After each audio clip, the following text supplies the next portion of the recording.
ನರಸಿಂಹ ಪುರಾಣ ಸಾರ ಸೃಷ್ಟಿಕಾಂಡ 13ನೇ ಅಧ್ಯಾಯ. ಯಮಿ ಯಮರ ಸಂವಾದ.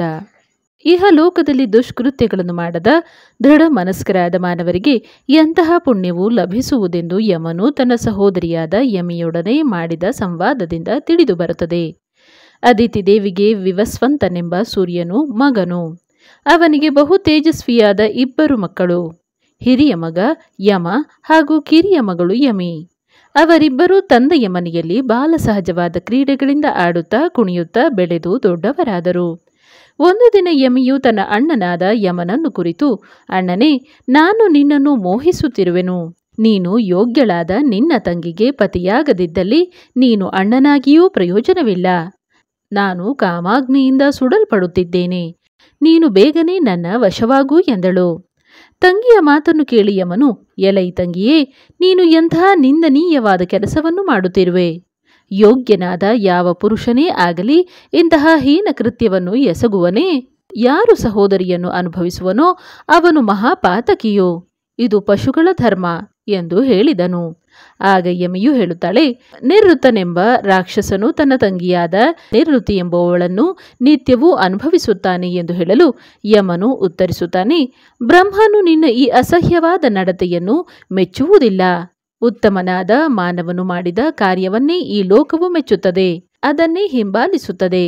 ಆದ್ದರಿಂದ ಮಾನವನು ಶ್ರೇಷ್ಠವಾದ ಧರ್ಮಾಚರಣೆಗಳನ್ನು ಅನುಸರಿಸಬೇಕು. ಹೀನ ಕಾರ್ಯಗಳನ್ನು ಪ್ರಯತ್ನಪೂರ್ವಕವಾಗಿ ತ್ಯಜಿಸಬೇಕು. ಹಿರಿಯರಾದವರು ಯಾವ ಉತ್ತಮ ಧರ್ಮದ ಕಾರ್ಯಗಳನ್ನು ಆಚರಿಸುತ್ತಾರೋ ಅದನ್ನೇ ಇತರರು ಹಿಂಬಾಲಿಸುತ್ತಾರೆ. ನೀನು ಹೇಳಿದ ಕಾರ್ಯವೋ ಪಾಪ ಸಾಧನವೋ. ನನ್ನನ್ನು ಬಿಟ್ಟು ಬೇರೆ ಯಾರಾದರೂ ಶ್ರೇಷ್ಠನಾದ ಗುಣ ರೂಪ ಶೀಲಗಳಿಂದ ಯುಕ್ತನಾದವನೊಡನೆ ವಿವಾಹವಾಗಿ ಅವನೊಡನೆ ಸುಖವಾಗಿರು. ನಾನು ನಿನಗೆ ಪತಿಯಾಗಲು ಖಂಡಿತ ಸಾಧ್ಯವಿಲ್ಲ. ತಂಗಿಯನ್ನು ಪರಿಗ್ರಹಿಸುವವನು ಮಹಾಪಾಪಾತ್ಮನೆಂದು ಜ್ಞಾನಿಗಳು ಹೇಳಿದ್ದಾರೆ ಎಂದು ಖಡಾಖಂಡಿತವಾಗಿ ಹೇಳಿದನು. ಆದರೂ ಸಹ ಯಮಿಯು ತನ್ನ ಅಣ್ಣನಂತಹ ರೂಪ ಹಾಗೂ ಗುಣ ಉಳ್ಳವನು ಈ ಜಗತ್ತಿನಲ್ಲಿ ಅತಿ ದುರ್ಲಭರೆಂದು ಹೇಳುತ್ತಾ ಯಮನನ್ನು ಪುನಃ ಪುನಃ ಒತ್ತಾಯಿಸತೊಡಗಿದಳು. ಯಮನು ಅವಳಿಗೆ ಇನ್ನೂ ಬುದ್ಧಿವಾದವನ್ನು ಹೇಳಿದನು. ಆಕೆಯು ಬೇರೆ ಯಾರನ್ನಾದರೂ ವಿವಾಹವಾಗಿ ಧರ್ಮಾತ್ಮಳು ಎನಿಸಿಕೊಳ್ಳುವಂತೆಯೂ ಕಠಿಣ ವ್ರತನೂ ಧರ್ಮಾಚರಣೆಯ ಮನಸ್ಸುಳ್ಳವನೂ ಆದ ತಾನು ಅಂತಹ ಅತ್ಯಂತ ಪಾಪಕೃತ್ಯವೆಸಗುವುದಿಲ್ಲವೆಂದು ಸ್ಪಷ್ಟವಾಗಿ ತಿಳಿಸಿದನು. ಹೀಗೆ ಯಮಿಯು ಪದೇ ಪದೇ ಅವನಲ್ಲಿ ಕೇಳಿಕೊಂಡರೂ ಕಠಿಣ ನಿಯಮನಾದ ಯಮನು ಆ ಪಾಪಕರ್ಮವನ್ನು ಮಾಡಲಿಲ್ಲ. ಅದರಿಂದ ಅವನು ದೇವತ್ವವನ್ನು ಹೊಂದಿದನು. ಪಾಪವನ್ನು ಆಚರಿಸದ ದೃಢ ಮನಸ್ಕರಾದ ಮಾನವರಿಗೆ ಅನಂತಾನಂತ ಫಲವೂ ಆಗುವುದೆಂದು ಜ್ಞಾನಿಗಳು ಹೇಳುತ್ತಾರೆ.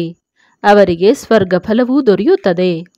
ಈ ಯಮಿಯ ಉಪಾಖ್ಯಾನವು ವೇದದಲ್ಲಿ ಹೇಳಲ್ಪಟ್ಟಿದೆ. ಎಲ್ಲ ಪಾಪಗಳನ್ನು ಕಳೆದು ಪುಣ್ಯವನ್ನು ಉಂಟು ಮಾಡುವುದು. ಇದು ನಿತ್ಯವೂ ಪಠಿಸುವವರ ಪಿತೃಗಳು ಯಮಲೋಕದಿಂದ ಪಾರಾಗುವರು. ಯಮನ ಉಪಾಖ್ಯಾನವನ್ನು ನಿತ್ಯವೂ ಪಠಿಸುವವರು ಪಿತೃಋಣಗಳಿಂದ ಮುಕ್ತರಾಗುವುದೂ ಅಲ್ಲದೆ ಯಮಲೋಕದ ಯಾತನೆಗಳಿಂದ ಮುಕ್ತರಾಗುವರು ಎಂದು ಶ್ರೀವ್ಯಾಸರು ಶುಕಮುನಿಗೆ ಹೇಳಿದ ಯಮ ಯಮಿಯರ ಸಂವಾದವನ್ನು ಸೂತಮುನಿಗಳು ಭಾರದ್ವಾಜರಿಗೆ ನಿರೂಪಿಸಿದರು. ಶ್ರೀ ನರಸಿಂಹ ಪುರಾಣದಲ್ಲಿ ಯಮಿ ಯಮರ ಸಂವಾದದ 13ನೆಯ ಅಧ್ಯಾಯವು ಸಮಾಪ್ತಿಯಾಯಿತು. ಸೃಷ್ಟಿಕಾಂಡ 14ನೆಯ ಅಧ್ಯಾಯ. ಪತಿವ್ರತೆ ಬ್ರಹ್ಮಚಾರಿ ಸಂವಾದ. ಶ್ರೀ ವೇದವ್ಯಾಸರು ಶುಕಾಚಾರ್ಯರಿಗೆ ಹೇಳಿದ ಪತಿವ್ರತೆ ಮತ್ತು ಬ್ರಹ್ಮಚಾರಿಗೂ ನಡೆದ ಸಂವಾದವನ್ನು ಸೂತ ಮುನಿಗಳು ಭಾರದ್ವಾಜರಿಗೆ ನಿರೂಪಿಸಿದರು. ಬಹಳ ಹಿಂದೆ ಸಕಲ ವೇದ ಪುರಾಣ ಶಾಸ್ತ್ರಗಳಲ್ಲಿ ಪಾರಂಗತನಾದ ಒಬ್ಬ ಬ್ರಾಹ್ಮಣನಿದ್ದನು ಹಾಗೂ ಅವುಗಳನ್ನು ಇತರರಿಗೆ ಬೋಧಿಸುವುದರಲ್ಲಿಯೂ ಸಹ ನಿಪುಣನಾಗಿದ್ದನು. ಅವನು ಸ್ವಧರ್ಮ ಪರಾಯಣನಾಗಿ ಬೆಳಗ್ಗೆ ಸಾಯಂಕಾಲಗಳಲ್ಲಿ ಅಗ್ನಿಹೋತ್ರವನ್ನು ಆಚರಿಸುತ್ತಿದ್ದನು.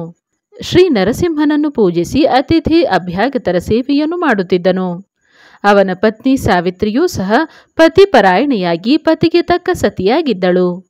ಮಹಾಜ್ಞಾನಿಯಾದ ಆ ಬ್ರಾಹ್ಮಣನು ಧರ್ಮ ಕರ್ಮ ನಿರತನಾಗಿ ನಂದಿ ಗ್ರಾಮದಲ್ಲಿ ವಾಸಿಸುತ್ತಿದ್ದನು. ಅದೇ ಪ್ರಾಂತದಲ್ಲಿ ಮಹಾಬುದ್ಧಿವಂತನಾದ ಯಜ್ಞ ಶರ್ಮನೆಂಬ ಬ್ರಾಹ್ಮಣನು ತನ್ನ ಪತ್ನಿ ರೋಹಿಣಿಯೊಡನೆ ವಾಸಿಸುತ್ತಿದ್ದನು. ಆ ಪತಿವ್ರತಾ ಸ್ತ್ರೀಯಾದ ರೋಹಿಣಿಗೆ ಕೆಲ ಕಾಲ ನಂತರ ಒಬ್ಬ ಪುತ್ರನು ಜನಿಸಿದನು.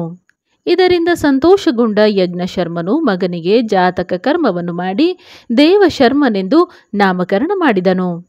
ಬ್ರಾಹ್ಮಣನು ಮಗನಿಗೆ ಕಾಲಾನುಸಾರವಾಗಿ ಮಾಡಬೇಕಾದ ಅನ್ನಪ್ರಾಶನ, ಚೂಡಾಕರ್ಮ ಹಾಗೂ ಉಪನಯನ ಸಂಸ್ಕಾರಗಳೆಲ್ಲವನ್ನೂ ವಿದ್ಯುಕ್ತವಾಗಿ ನೆರವೇರಿಸಿದನು.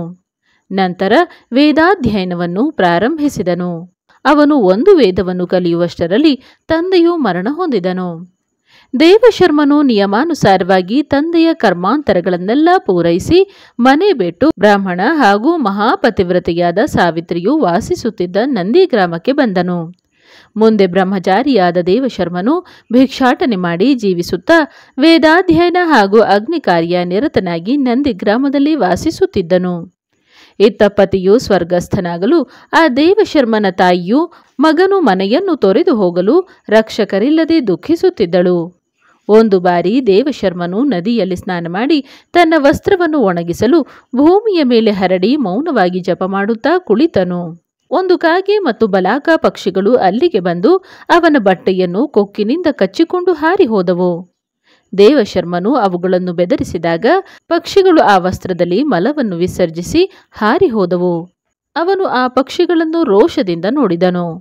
ಅವನ ಕೋಪಾಗ್ನಿಯಿಂದ ಅವು ಸುಟ್ಟು ನೆಲದ ಮೇಲೆ ಬಿದ್ದವು. ಹಾಗೆ ಬಿದ್ದ ಹಕ್ಕಿಗಳನ್ನು ನೋಡಿ ಅವನು ತನ್ನ ತಪಸ್ಸು ಎಷ್ಟು ಮಿಗಿಲಾಗಿದೆ ಎಂದು ಆಶ್ಚರ್ಯಪಟ್ಟನು. ನಂತರ ಭಿಕ್ಷೆ ಬೇಡಲು ಹಳ್ಳಿಯೊಳಗೆ ಹೋದನು. ತನ್ನ ತಪದ ಮಹಿಮೆಯಿಂದ ಅಹಂಕಾರಗೊಂಡ ಬ್ರಹ್ಮಚಾರಿಯು ಬ್ರಾಹ್ಮಣರ ಮನೆಗಳಲ್ಲಿ ಭಿಕ್ಷೆ ಬೇಡುತ್ತಾ ಪತಿವ್ರತೆಯಾದ ಸಾವಿತ್ರಿಯ ಮನೆಗೆ ಬಂದನು.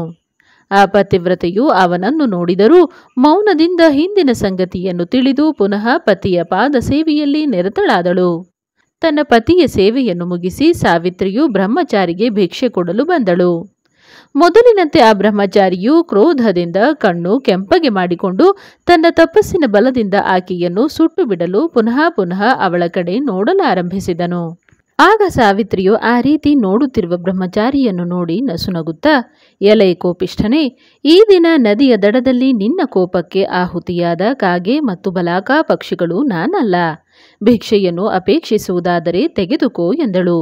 ಆಕೆಯಿಂದ ಭಿಕ್ಷೆಯನ್ನು ಸ್ವೀಕರಿಸಿ ಆಶ್ಚರ್ಯಗೊಂಡ ಬ್ರಹ್ಮಚಾರಿಯು ದೂರದಲ್ಲಿರುವ ಸಂಗತಿಯನ್ನು ತಿಳಿಯುವ ಅವಳ ಶಕ್ತಿಯನ್ನು ಮನದಲ್ಲಿಯೇ ಚಿಂತಿಸುತ್ತಾ ತನ್ನ ಆಶ್ರಮಕ್ಕೆ ಬಂದನು. ಅವಳ ಪತಿಯು ಹೊರಗೆ ಹೋದ ಮೇಲೆ ಹಾಗೂ ಆ ಪತಿವ್ರತೆಯ ಊಟವಾದ ನಂತರ ಅವಳ ಮನೆಗೆ ಬಂದು ಆಕೆಯನ್ನು ಕೇಳಿದನು, ನಿನಗೆ ಬಹಳ ದೂರದ ಸಂಗತಿಯ ಜ್ಞಾನವು ಹೇಗೆ ಉಂಟಾಯಿತು? ಸಾವಿತ್ರಿಯು ಬ್ರಹ್ಮಚಾರಿಯು ಕೇಳಿದ ಪ್ರಶ್ನೆಗೆ ಉತ್ತರಿಸುತ್ತಾ, ಪತ್ನಿಗೆ ತನ್ನ ಪತಿ ಸೇವೆಯೇ ಶ್ರೇಷ್ಠ ಧರ್ಮ. ನಾನು ಯಾವಾಗಲೂ ಪತಿ ಸೇವೆಯಲ್ಲಿಯೇ ನಿರತಳಾಗಿರುವೆನು. ಹಗಲಿರುಳು ಈ ಕೆಲಸದಲ್ಲಿ ತೊಡಗಿರುವ ನನಗೆ ದೂರದಲ್ಲಿ ನಡೆದ ಸಂಗತಿಗಳ ಅರಿವುಂಟಾಗುತ್ತದೆ. ನಾನು ನಿನಗೆ ಇನ್ನೊಂದು ವಿಷಯವನ್ನು ಹೇಳುತ್ತೇನೆ ಕೇಳು. ಎಲೆ ಬ್ರಹ್ಮಚಾರಿಯೇ, ವೃದ್ಧಳೂ ದೀನಳೂ ಅನಾಥಳೂ ವಿಧವೆಯೂ ಆಗಿರುವ ತಾಯಿಯನ್ನು ನೋಡಿಕೊಳ್ಳುವುದನ್ನು ಬಿಟ್ಟು ಇಲ್ಲಿ ನಿತ್ಯವೂ ನಿನ್ನ ಹೊಟ್ಟೆಯನ್ನು ಮಾತ್ರ ಹೊರೆದುಕೊಳ್ಳುತ್ತಿರುವೆ. ನಿನ್ನನ್ನು ತನ್ನ ಗರ್ಭದಲ್ಲಿ ಹೊತ್ತು ಹೆತ್ತು ಸಾಕಿ ಸಲಹಿ ಬೆಳೆಸಿದ ನಿನ್ನ ತಾಯಿಯನ್ನು ಬಿಟ್ಟು ಇಲ್ಲಿ ಧರ್ಮಾಚರಣೆ ಮಾಡುತ್ತಿರುವ ನಿನಗೆ ನಾಚಿಕೆಯಾಗುವುದಿಲ್ಲವೇ? ಎಲೆ ಬ್ರಾಹ್ಮಣನೇ, ನಿನ್ನನ್ನು ಪೋಷಿಸಿದ ಈಗ ದುಃಖಿತೆಯಾಗಿರುವ ಆಕೆಯನ್ನು ಈಗ ನೀನು ಮನೆಯಲ್ಲಿ ಬಿಟ್ಟು ಹೀಗೆ ಅಲೆಯುವುದರಿಂದ ನಿನಗೇನು ಲಭಿಸುವುದು? ಕೇವಲ ಸಂಸ್ಕಾರದಿಂದ ನಿನಗೆ ಈ ತಪಶಕ್ತಿ ಉಂಟಾಗಿದೆ. ಎಲೆ ಪಾಪಾತ್ಮನೇ, ವ್ಯರ್ಥವಾಗಿ ಆ ಹಕ್ಕಿಗಳನ್ನು ಸುಟ್ಟು ಬಿಟ್ಟೆ. ನೀನು ಮಾಡಿದ ತೀರ್ಥಸ್ನಾನ, ಜಪ, ತಪ, ಹೋಮ ಎಲ್ಲವೂ ವ್ಯರ್ಥವಾದವು. ತಾಯಿಯನ್ನು ದುಃಖಕ್ಕೀಡು ಮಾಡುವವನ ಬಾಳು ವ್ಯರ್ಥ. ತಾಯಿಯನ್ನು ಪಾಲಿಸುವವರು ಇಹ ಪರಗಳೆರಡರಲ್ಲೂ ಸುಖವನ್ನು ಹೊಂದುವರು. ಆದ್ದರಿಂದ ಎಲೈ ಬ್ರಹ್ಮಚಾರಿಯೇ, ಇಂದೇ ನೀನು ನಿನ್ನ ತಾಯಿ ಇರುವಲ್ಲಿಗೆ ಹೋಗಿ ಬದುಕಿರುವ ಆಕೆಯನ್ನು ಈಗಲಾದರೂ ಕಾಪಾಡು. ಅವಳನ್ನು ರಕ್ಷಿಸುವುದೇ ನೀನು ಮಾಡುವ ದೊಡ್ಡ ತಪಸ್ಸು. ಕಣ್ಣಿಗೆ ಕಾಣುವ ಹಾಗೂ ಕಾಣದ ವಸ್ತುಗಳನ್ನು ನಾಶಗೈಯುವ ಈ ರೋಷವನ್ನು ಶಾಶ್ವತವಾಗಿ ತ್ಯಜಿಸು. ನೀನು ಹಕ್ಕಿಗಳನ್ನು ಕೊಂದ ಪಾಪಕ್ಕಾಗಿ ಶುದ್ಧಿಪ್ರದವಾದ ಪ್ರಾಯಶ್ಚಿತ್ತವನ್ನು ಮಾಡಿಕೋ. ನೀನು ಸದ್ಗತಿಯನ್ನು ಅಪೇಕ್ಷಿಸುವುದಾದರೆ ನಾನು ಹೇಳಿದಂತೆ ಮಾಡು ಎಂದು ಹೇಳಿ ಒಳಗೆ ಹೋದಳು. ಬ್ರಹ್ಮಚಾರಿಯು ಆಕೆಯ ಕ್ಷಮಾಪಣೆಯನ್ನು ಕೇಳಿ ನಮಸ್ಕರಿಸಿದನು. ಆಕೆಯು ತಿಳಿಸಿದಂತೆ ಅಂದೇ ತನ್ನ ತಾಯಿಯನ್ನು ಕಾಪಾಡಲು ತನ್ನ ಮನೆಗೆ ಬಂದನು. ಕ್ರೋಧ ಮೋಹಗಳನ್ನು ತ್ಯಜಿಸಿ ತಾಯಿಯನ್ನು ರಕ್ಷಿಸತೊಡಗಿದನು. ಧರ್ಮದಿಂದ ಯಜ್ಞ ಶರ್ಮನ ಮಗಳನ್ನು ವಿವಾಹ ಮಾಡಿಕೊಂಡನು. ಕುಲವನ್ನು ಬೆಳಗಿಸುವ ಒಬ್ಬ ಮಗನನ್ನು ಪಡೆದನು. ಕೆಲ ಕಾಲ ನಂತರ ಪತ್ನಿಯು ಮರಣ ಹೊಂದಲು ಸನ್ಯಾಸಿಯಾದನು. ಯತ್ಯಾಶ್ರಮಕ್ಕೆ ತಕ್ಕುದಾದ ಧರ್ಮಾಚರಣೆಯಿಂದ ಶ್ರೀ ನರಸಿಂಹನ ಅನುಗ್ರಹದಿಂದ ವಿಷ್ಣು ಲೋಕವನ್ನು ಸೇರಿದನು. ಹೀಗೆ ಮಾನವನಿಗೆ ತಾಯಿಯ ರಕ್ಷಣೆಯೇ ಪರಮಧರ್ಮವು. ಇದರಿಂದ ಸಂಸಾರ ಬಂಧನದಿಂದ ಬಿಡುಗಡೆ ಹೊಂದಿದ ಮಾನವನು ಶ್ರೀ ಶ್ರೀ ವಿಷ್ಣು ಲೋಕವನ್ನೈದನು ಎಂದು ಶ್ರೀ ವೇದವ್ಯಾಸರು ಶುಕ ಮುನಿಗಳಿಗೆ ನಿರೂಪಿಸಿದ ಹಾಗೂ ಸೂತ ಮುನಿಗಳು ಭಾರದ್ವಾಜರಿಗೆ ತಿಳಿಸಿದರು. ಶ್ರೀ ನರಸಿಂಹ ಪುರಾಣದಲ್ಲಿನ ಪತಿವ್ರತ ಬ್ರಹ್ಮಚಾರಿ ಸಂವಾದವೆಂಬ 14ನೆಯ ಅಧ್ಯಾಯವು ಮುಕ್ತಾಯವಾದುದು.